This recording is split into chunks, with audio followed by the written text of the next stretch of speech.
Hello and good morning. Happy Thursday. We're new streaming network WGSN-DB Going Solo Network Radio.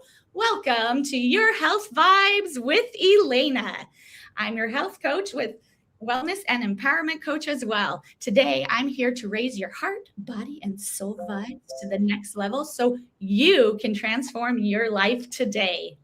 And today we have my sister, the one, the only, Kelly. Yay. Hello. And today our topic is women shaping the path of AI. So this is going to be a really special one. And I want to give this shout out dedicated because Kelly's turning 21 tomorrow. Yes. Hey, Milestone. Yes. So, Kelly, come on down. All right. Hi. I'm so excited to be here with one of my favorite humans on earth. Elana, thank you for having me on your amazing podcast. And yes, today I want to dive in and talk all about women shaping the path of AI. So I guess Trailblazing, Educator, and AI Innovator. I'll share a little bit about that because that is just, I feel like, such a strange combination when you read it. I love that. And really fast before you start, I know a lot about you. Can we maybe go back a little bit and maybe you can tell just a little bit about who you are because you are so fabulous and I want the world to know. Yeah, I will share. So I am an educator. I've been in education for 20 years, which is going to be wrapping up at the end of the year, which is crazy. But I taught middle school health. So talk about health vibes. I got all the health vibes for so many years from 12 and 13-year-olds, which is a way different health vibe than the ones we're talking about today. And then I also teach college at California State University in the health and wellness department. So that is my background, pure education. And I started kind of paying attention and playing with AI about, 2022. So about 4 years ago, when I was working on building my business, a curriculum creation business, taking that education background, and I was diagnosed with breast cancer. And at the time I was helping an amazing woman build her business. I was working on building my own. I was the primary income earner in my family. And I was like, I better figure out how to get shit done as I go through all the things. Oh my God. And a few people had been talking about AI. I wasn't totally sold on it at the time, but I just committed to really figuring out how I can leverage it so that I can keep my business going while going through my mastectomy and chemo and all the things. So early adopter with AI way before ChatGPT was even a thing, which is crazy. And it was so different, so different. Yeah. So different back then. But I ended up being on a lot of podcasts, being on a lot of summits, talking about what AI can do, talking about AI's role in education and course creation. And one guest spot on a summit got me a teaching spot at UC Berkeley, writing a course about AI. So I wrote the course, I taught it, and I started going to all of these AI summits and things like that. And I've noticed that most of them, again, this is before ChatGPT, out of like 500 people, there'd be like 6 women. What? Yeah, totally. 6? Like 6. There was one on Valentine's Day, which we love our men, but I'm like, who freaking plans an AI techie summit on Valentine's Day? AI men. That's the plan. And so, I'm there and I'm with like 3 or 4 women that I know that are in the space. And I'm like, what the frick? Like, where are all the women at? Like, why are we the only ones here? And a good friend of mine who's also a leader in AI, Molly Mahoney, was like, I dare you, like, you do a women only summit. And I was like, I'm going to damn do it. And so I did. Yes, And that was, yeah, I did. That was April 2023. Oh, April 2023. And I was like, oh God, I hope I get, like, my goal was 200 people to get signed up. I got 1,000. what? Wait, what was your goal? 200. And what did you get? 1,000 What? women. 1,000 women. What? Say that out loud. I know. 1,000 women in the house. Yeah. 1,000 women in 2023, right when the chat GPT was becoming mainstreamed in the conversation, signed up and raised their hand and was like, yes, I want to go to it was called Women Who AI, the Women Who AI Summit. I want to go to this summit. And so it was just, I think, evidence that women wanted to be part of a conversation. They clearly weren't showing up in rooms where there were a lot of men. And whether they wanted the safe space, whether they wanted to have a different conversation. There were a lot of women that said, I want to be part in something that is women led and women focused. So with that, Women Who AI was born. We just wrapped up a summer hackathon yesterday. So we are still doing all the things. And I'm just really committed through that with really helping women take part in using AI, because there's a lot of things that are happening in AI that the decisions are not being made by the women in the room. Yeah. So that's what I would love to talk about. And Elana, I know you and your heart and your just mission around empowerment and inspiration and motivation and, playing a role, being heard, speaking your voice, is just so much in alignment with what I believe in for women when it comes to AI. Hey, Rob Feldman. Hey, one of my other favorite humans, like my second dad. So awesome. My dad says, again, excellent subject. And I hope you do more of these. And I hope this is recorded. And these I love. Yes, Dad, this is going to be recorded. There's a lot more. Tony, hubby, says, I love this. Tony. Thanks, Tony. This is such a great topic. And sister in the house. I love it. She says, whoa, that's an amazing number. You got in the right field. Yeah. Boom. You really did. So let's really kind of dig a little bit deeper of all this and your passion. What I love about you is how you educate, how you show up, and how you deliver this information is so heart-centered too. Also, what I love is how you educate.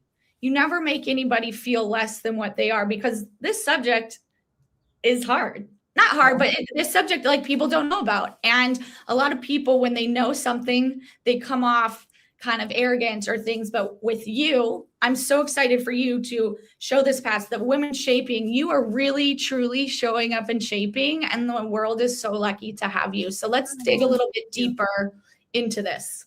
Yeah. So I think I have a primary just purpose or intention when I educate. And one of the things that I recognized way back when I started teaching middle school, I always taught for Long Beach Unified. For anyone who knows Long Beach, it's a really diverse city, a lot of diverse socioeconomic backgrounds and things like that. And I've taught in a lot of schools where there were like have and have nots, right? And I've been in a lot of schools where there were a lot of challenges. And I think what that taught me, that I still carry through today, whether I'm teaching college or adults or AI stuff, is that not everybody has the same resources, right? And so when we think about that whole, we make fun of like, oh, there are no stupid questions, which there are stupid questions. But right? When we think about that, one of the things I always try to remember is like, did they have the same resources to find that answer as I did, right? Or as you did? And really, one, the answer is no. Like not everybody, things that are common knowledge to you and I think we take for granted of like 100%. why we know them. And we have to recognize like not everybody has had the same experiences that we have. The other thing that I always try to remember is like, you don't know what you don't know. Mm. Right. Yeah. And so, what could be a, tedious question to you and I, if you don't have the background, like you don't know what you don't know. And I really try to lead with that and be heart-centered, like you said, because there is no shoulds, I think, when it comes to knowledge, right? For us to should on people to say like, you should know that is No. really just demeaning. And when we learn so much from our own experiences and from even our own educational experiences, we have not had equal experiences. No, definitely. And so, I get, in our summer hackathon, like I had women that wanted to learn Claude, which is a popular AI platform, super magical, can do tons of like high level stuff that just the average person can do. And I had someone sign up for the summit, bless her heart. She couldn't even like figure out how to open the Google Doc. Bless her heart. Right. And so I think other people would have been like, what the frick? Like, she can't even open a Google Doc, like, and she's trying to come to an AI summit. I was like, yeah, girl, like, you're like, I'm going to learn AI and Google Docs confuse you. Like, to me, that is super courageous. 100%. You know what I mean? To raise their hand and be like, I can barely navigate a document, but I want to spend 3 days trying to learn this thing. And she asked, she was like, I don't know how to open this Google Doc. Right. And like, we are not about judgment, but there are judgy Judys out there and that are like, oh my gosh, like this lady belongs on a Google hackathon, not like a Claude hackathon. But I was like, she asked, she showed up, she was like committed.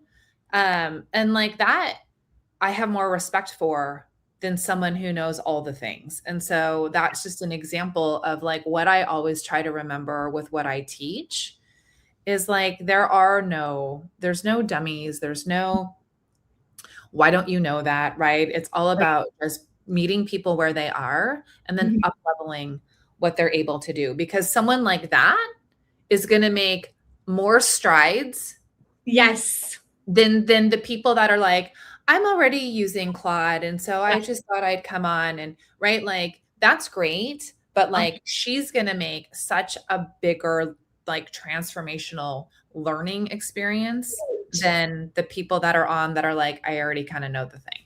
Right. And their intentions are different. And that's what I love about you is because this is a hard thing. And for me, like, too, I don't get any of this. I feel like the younger kids or generations, or I'm judged like, you don't know it. And too many people are too quick to judge of what you said. And you are so amazing at what this is because you do show up. And I agree with you. Someone who doesn't really know is going to do so much better and excel because they're open to it. Not like, oh, I know. And, we are being stubborn for what that is. Like, oh, I know. And it's just going to happen. I'm just signing up. Where I feel like you go deeper, and that's what we need more. People need to be seen. People need to know, like, when I go to a class, I don't want to feel stupid.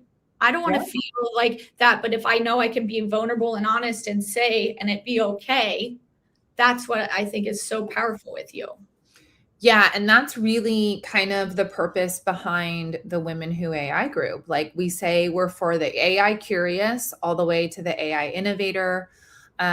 There's no minimal requirement of knowledge. We try to bring in experts and run trainings that are for everybody. Some are higher level and some are basic, right? And, I think in a world where everybody is talking about AI, everybody's like teaching about all of these really high level AI things that they can do. Everybody's using the AI verbiage and like the phrases. And it's like, how many people are we leaving behind because you're in your ego and you're trying to be the smartest person in the room when in reality, there's like hundreds of thousands of women that could easily use AI if there was just this safe space to be like, it's totally cool if you've just heard about AI and you haven't really done anything yet. Like, let's bring you up to speed, because the service is that I think in 5 or 10 years, everyone's going to need to have some basic knowledge, right? Yes. Yes. But it's like, who's going to give them that? Yes. Maybe we could talk a little bit more about that of spreading that, because I feel, and kind of we can maybe bring in a little bit of ethics, because I feel like there's so much this or this negative thing and that, and we all have our things, but maybe we could dig a little bit deeper than just the surface of what really stands out with that. Yeah, I love that. So part of the mission around Women Who AI and part of a lot of the collaborations and the partnerships I'm trying to make with other AI communities and other AI experts is around that ethics piece. We teach like safe, secure, and ethical AI. We don't want the people in our group that's like, just tell me how to use AI to write a book that I can sell, right? Like, that's just not, or tell me how to start my podcast with an AI clone. Like, that's just not, unless you're calling it like my clone podcast, right? Like, as you know, there's so many people using AI. We see it on social media with graphics every day where we're like, girl, that is not you. Totally. Right? It's not even not you. It's not even like you with a filter anymore. Straight up. That's not you.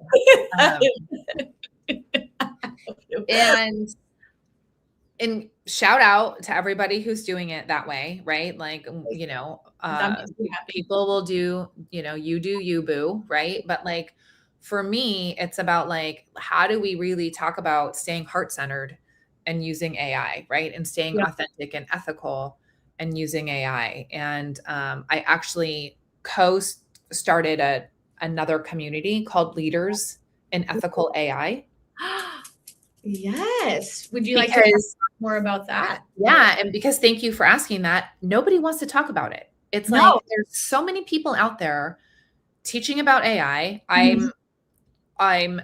I serve a lot of communities where they bring me in as experts, and nobody wants to talk about the ethics behind teaching people how to clone yourself, behind writing a course or a book with AI, behind making images of yourself that aren't really you or other people, or doctoring photos, you know, like all of the things. Like, nobody wants to talk about it, which really bothers me.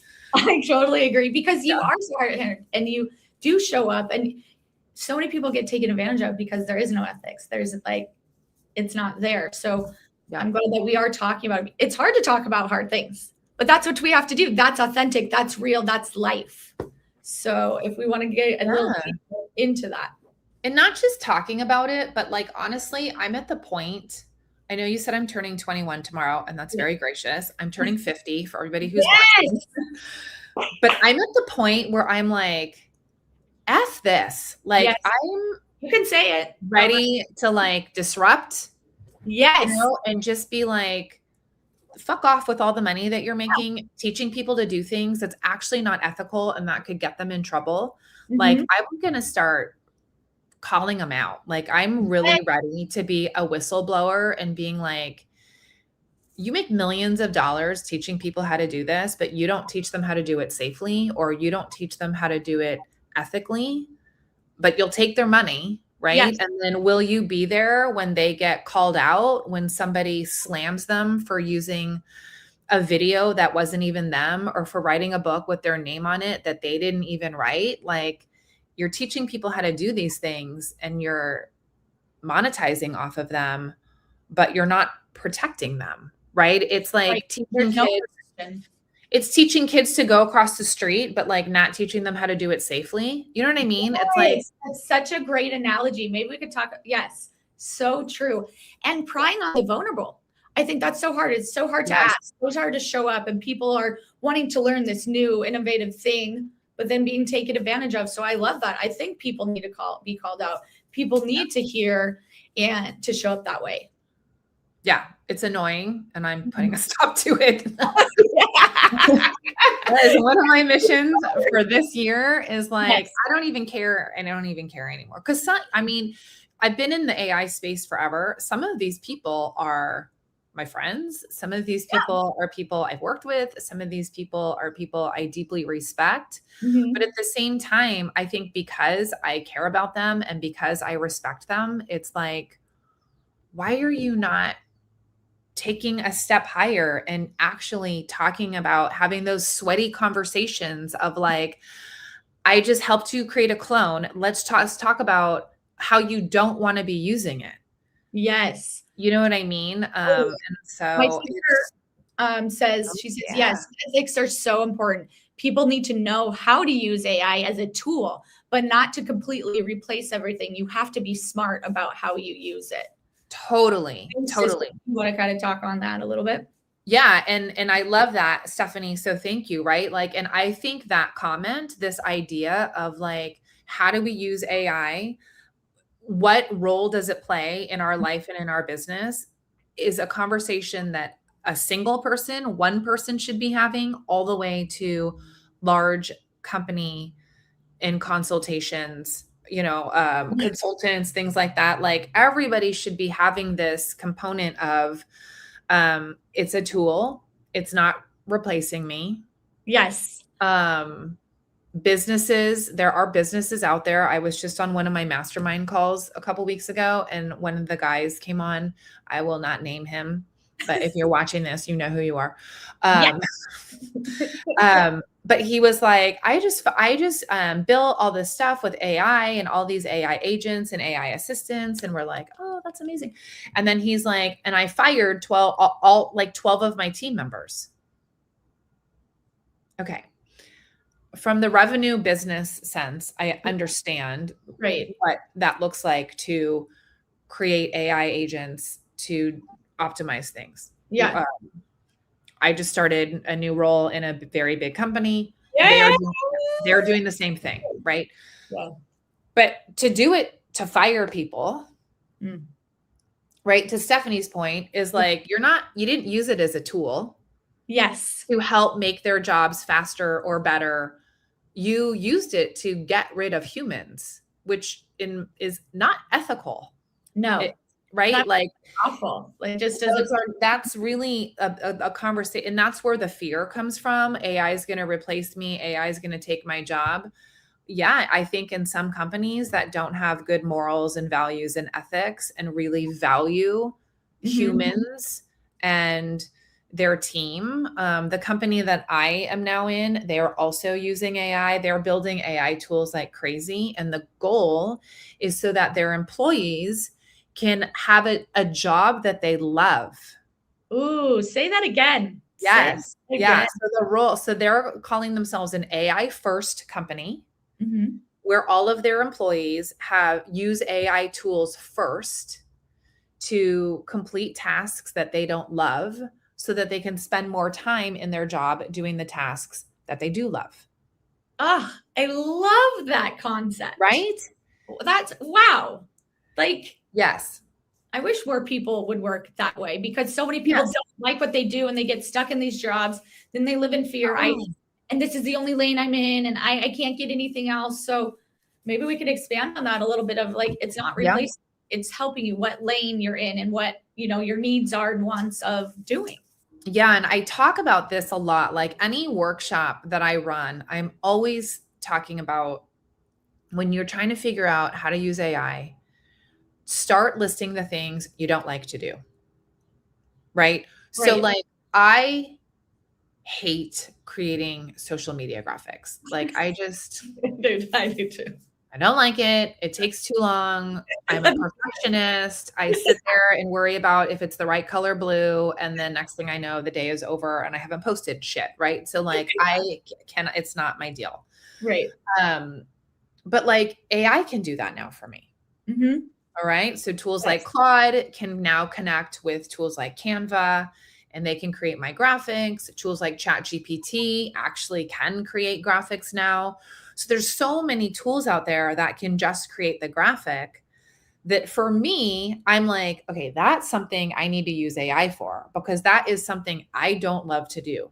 Right. I don't have anybody right now that does it. I tried to hire Stella, my daughter, but she's as OCD as I am. It cost me $60 to get her to do one graphic because she took so long. So she didn't make the cut for my, yeah. bless her heart. Yes. But right. So I'm always like, when you think about AI, if you love writing blogs, yeah, don't have AI write your blog. Like, No. own that because you like to do it, right? And it's something that you love to do. But if you hate writing the promotional content for the blog, then have AI do that. So to your point, right, when we're talking about just replacing and where does it belong, AI is a tool that should help you just get rid of things that either you don't like to do, that you're bottlenecking. Yes. Right? Where it's like, man, everybody's asking me for the podcast show notes and it takes me forever to do them. Maybe AI can do it for you, right? So you're not a bottleneck. So there's a lot of, I think, really strategic uses behind AI. And that's what kind of sets women who AI apart versus the people that are like, you got to do this, you got to do this, you got to do this, you got to do this, you got to do this.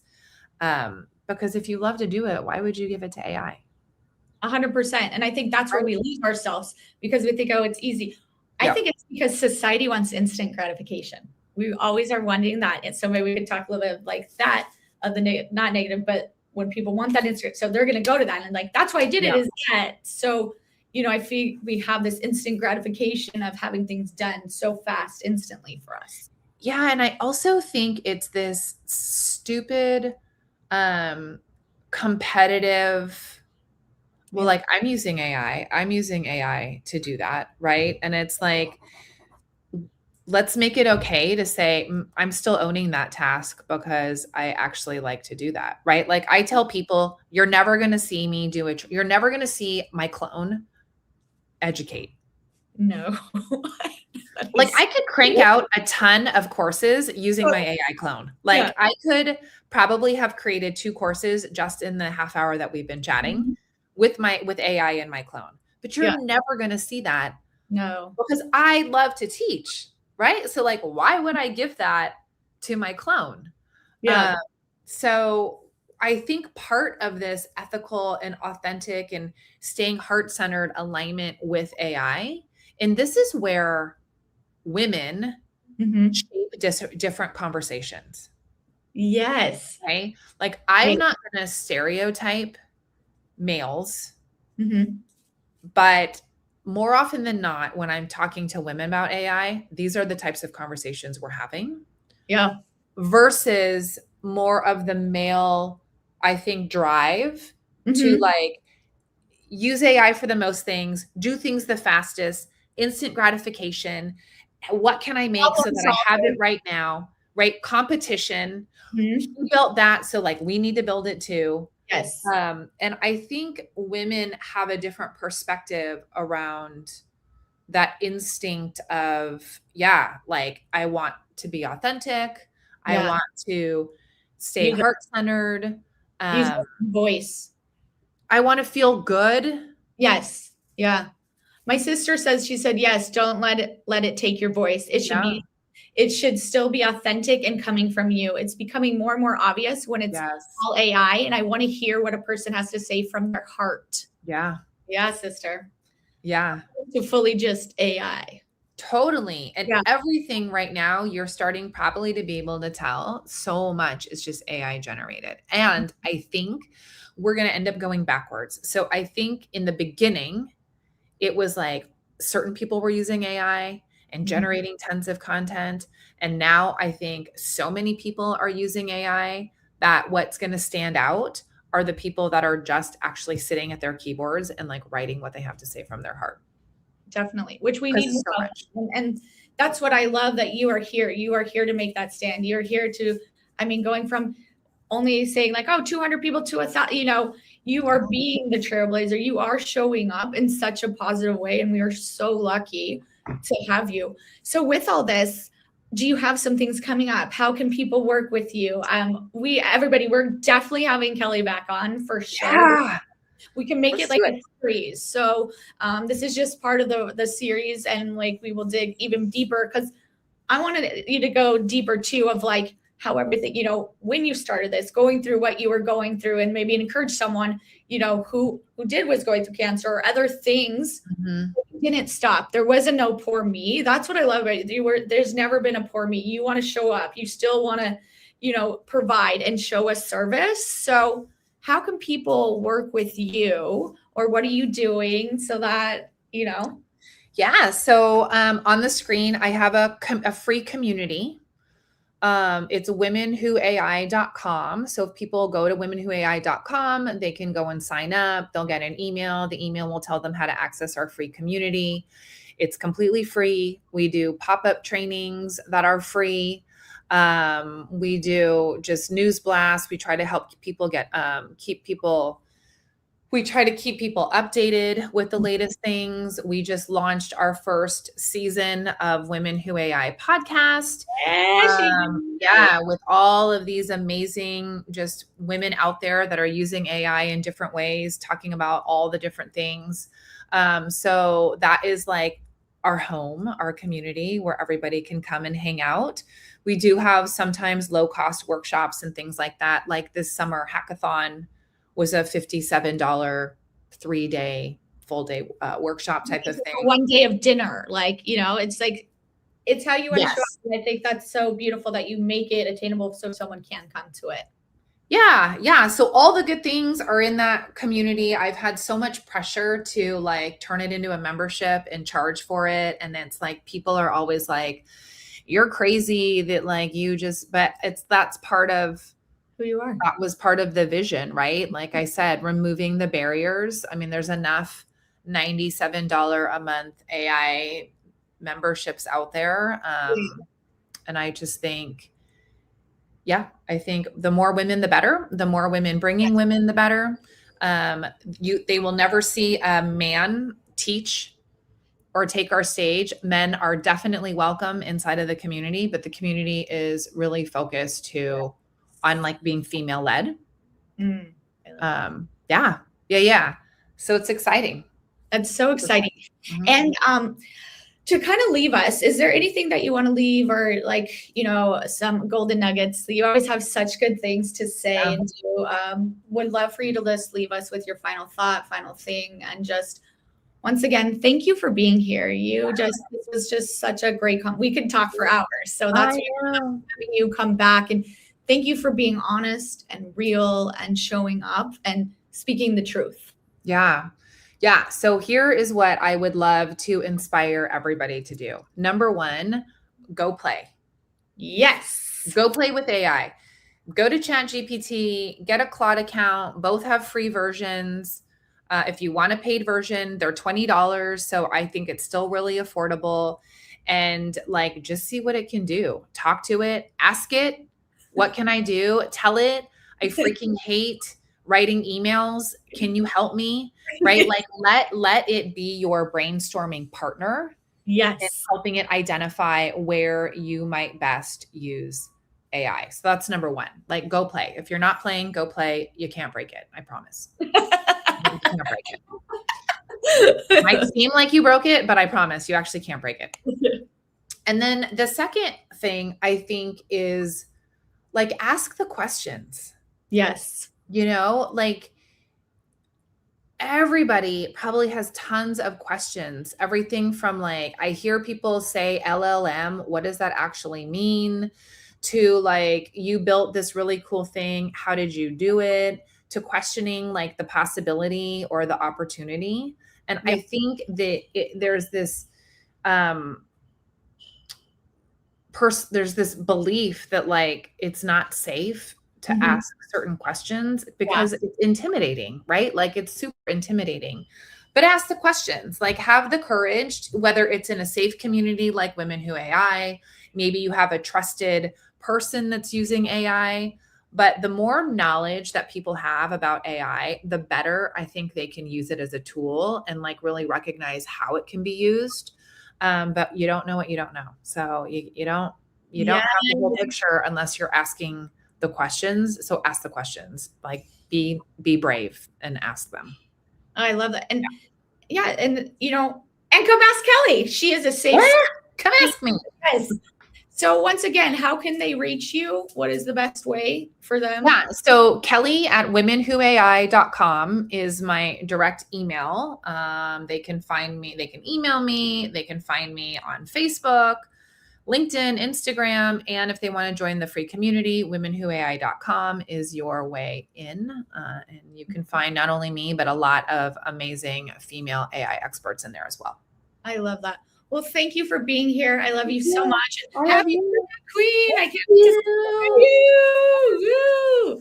All right, everybody. Thank you for being here. I'm Elena with your Health Vibes with Elena. You can reach me at ef11ca@gmail.com. And my website is yourhealthvibes.com. You can join us bi-weekly on Thursdays, 12 p.m. Eastern Time, 9 a.m. Pacific, to begin raising your vibration, heart, body, mind, and soul. Thank you for being here. We're new streaming network, WGSN-DB, Going Solo Network Radio. Bye for now.